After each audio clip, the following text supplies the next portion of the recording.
Halo, selamat pagi, salam sejahtera bagi kita semua, Om Swastiastu, Shalom, Namo Buddhaya, Rahayu. Oke, jadi hari ini saya Pak Farid Maulana selaku guru PPKN akan menjelaskan tentang materi anti tindakan bullying yang ada di sekolah. Nah, sebelumnya kita harus belajar dulu apa sih pengertian dari tindakan bullying itu. Oke, sebelum itu kita harus pahami bahwa tindakan bullying itu merupakan tindakan yang tercela dan tidak terpuji, di mana seorang itu direndahkan harkat dan martabatnya, dipaksa untuk melakukan sesuatu yang tidak sesuai dengan kehendaknya. Ya, pemaksaan ini bisa melalui fisik, verbal, ya, dan ini bisa verbal itu apa? Kata-kata. Ya, jadi kita harus paham bahwa tindakan bullying itu seperti itu. Dan ini juga membawa dampak yang sangat besar bagi para korban. Nah, itu tadi adalah contoh hubungan antara siswa dengan siswa. Sedangkan kalau ada hubungan bullying antara siswa kepada guru, yaitu contohnya ketika guru sedang menjelaskan, siswa tersebut acuh terhadap gurunya dan melakukan sebuah tindakan yang tidak terpuji, sebagaimana contohnya adalah mengunjingkan gurunya. Nah, ini merupakan sebuah tindakan yang sangat tidak terpuji yang dapat dilakukan oleh siswa.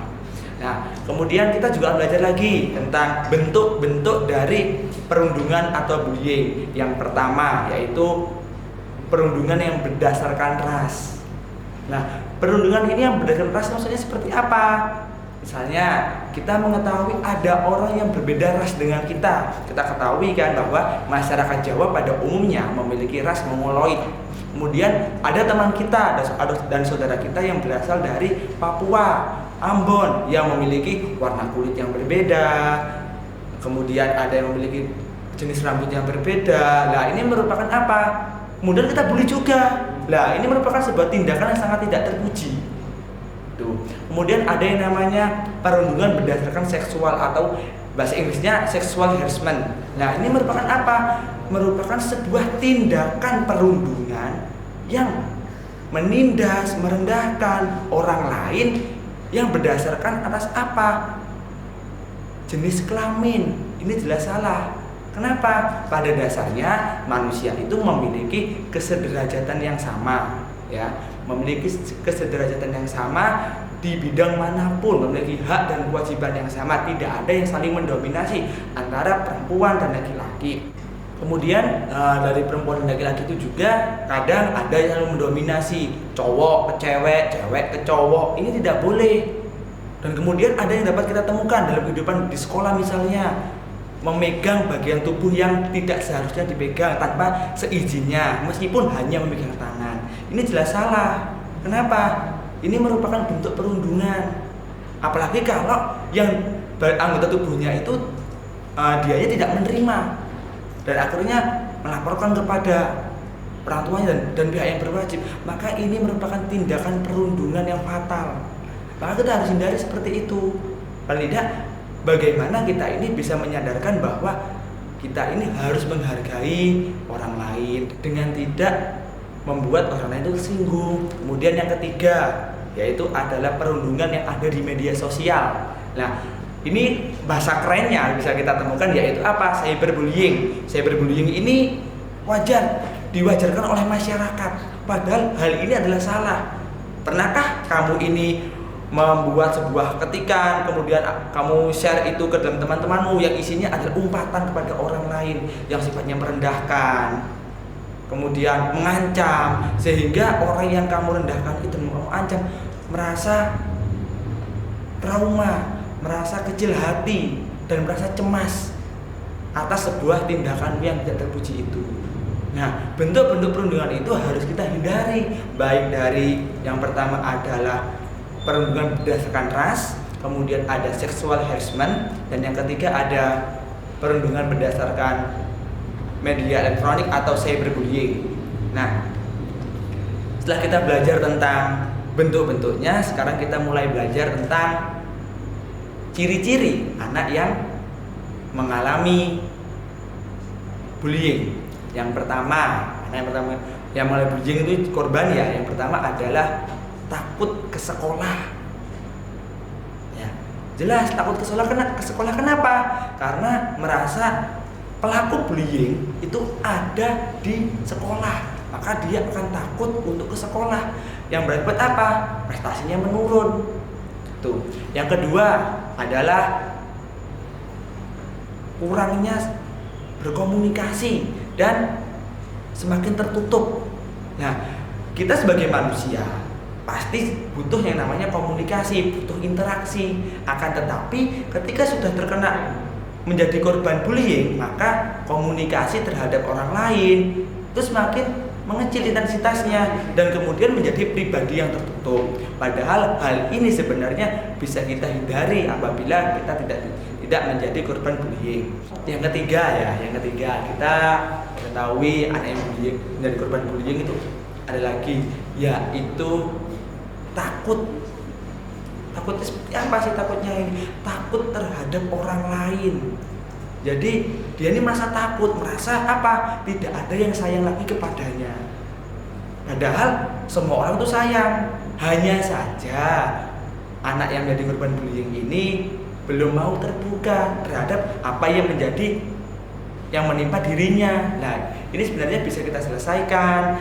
Kita dudukkan bersama-sama, apa sih yang menjadi penyebab kamu menjadi korban bullying, dengan tindakan yang persuasif tentunya. Oke, kemudian yang keempat yaitu apa? Sering mengunci diri di dalam kamar, sering tempat yang sepi-sepi. Nah, ini merupakan tindakan yang sebenarnya malah berujung yang fatal. Kenapa? Tindakan bullying itu harus bisa diselesaikan bersama-sama, bukan malah mengunci diri. Mencobalah untuk bersifat terbuka, menceritakan nih apa yang menimpa pada dirimu. Coba ceritakan kepada kawan terdekatmu, kemudian keluargamu. Coba ceritakan apa yang menjadi penyebab kamu menjadi pemurung, penakut, dan memiliki rasa cemas yang berlebih.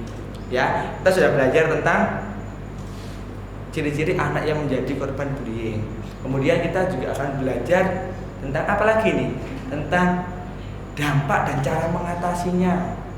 Nah, dampak dan cara mengatasi anak yang menjadi korban bullying, yang pertama dari segi dampaknya ya. Dampaknya itu apa?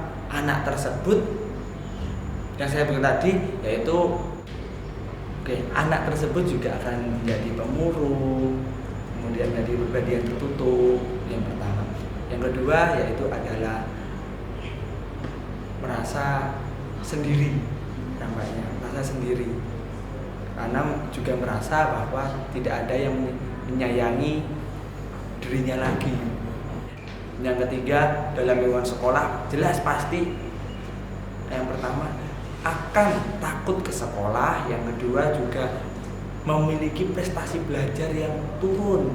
Karena turun ini sebenarnya ada dampak dari korban bullying itu sendiri.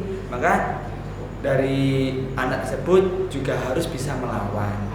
Oke, kemudian kita harus punya cara mengatasinya. Cara mengatasi korban bullying yang pertama untuk anak dan keluarga, bersifatlah terbuka terhadap apa yang menjadi permasalahan anak. Kemudian yang kedua, mengajari kepada sang anak bahwa ini merupakan tindakan bullying, pemahaman awal ya tentunya.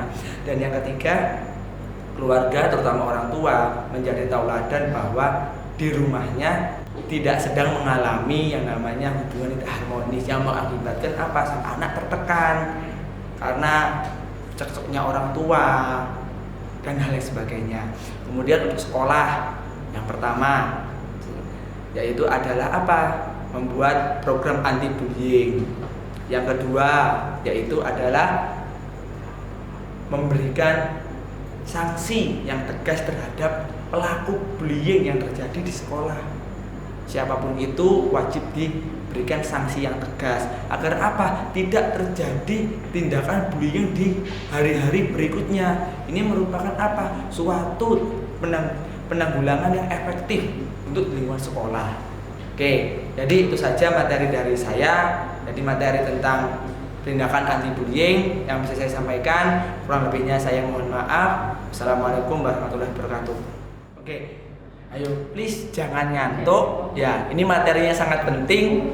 Anda harus mengetahui materi tentang ini, maka Anda nggak boleh ngantuk meskipun ini kita sedang menjalani MPLS di rumah. Tetap semangat agar materi yang disampaikan oleh saya bisa mengena kepada saudara. Sebelumnya juga Pak Barik akan memberikan tugas dari materi ini, yaitu membuat poster kampanye tentang tindakan anti bullying yang dapat dikerjakan di kertas A4, kemudian nanti boleh diwarna, ya boleh diwarna sekreatif mungkin. Kemudian nanti pengumpulannya nanti akan melalui link yang sudah disediakan yang akan dipandu oleh kakak-kakak panitia. Itu aja ya. Jadi kurang lebihnya saya mohon maaf. Wassalamualaikum warahmatullahi wabarakatuh.